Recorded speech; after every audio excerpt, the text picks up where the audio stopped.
层层酥脆又酥到掉渣的奥尔良鸡腿肉馅饼。就放暑假了，我们家隔3差5都要做上一次，小朋友们真的超爱吃。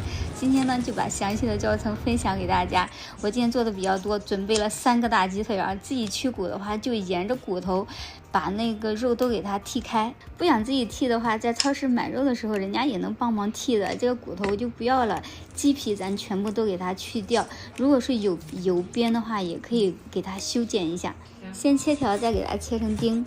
像3個大雞腿的話，我今天打算做12個餅，再準備2個小洋蔥，給它們都切成丁。這個奧爾良醃料1包是35克，我全部給放進去，再少來點白胡椒粉，生抽來個3、4勺，然後就是1勺的蠔油，這樣給它抓拌均勻，再淋上1圈的食用油，給它鎖住水分，放冰箱冷藏醃製20分鐘以上。這邊我們來和面，600克的麵粉加了5克的酵母，340克的涼水。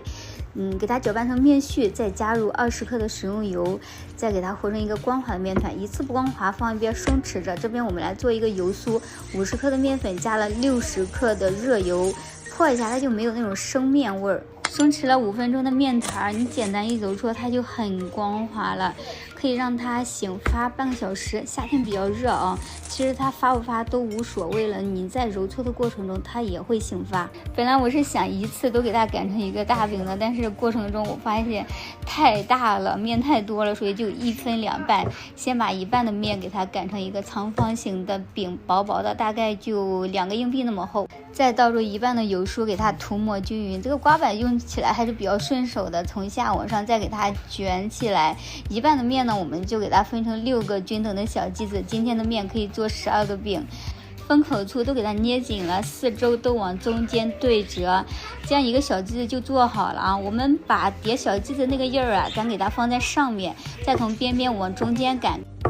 醃好的雞肉咱簡單的給它攪拌一下，接着就把這個餡料呢都給它放進來。你去外面買哪有咱自己做的這麼多餡料的，多實在。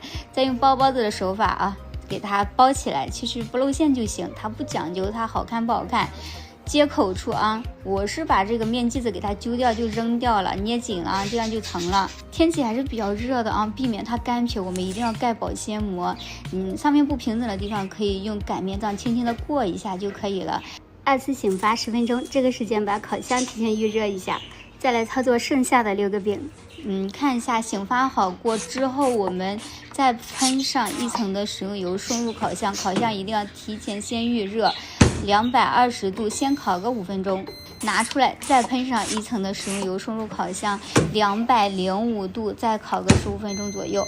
但是這個時候呢，你第2盤餅就做好了，咱可以把之前那個餅放在下面，然後新做好的餅就放在上面來烤。所以這個時候呢，我們上下盤的餅都是平爐烤的，一定要分開來計時。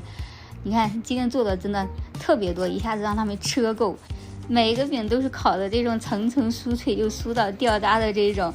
我們家那2個小學生一人至少能吃3個餅。拜拜拜拜，開飯嘍。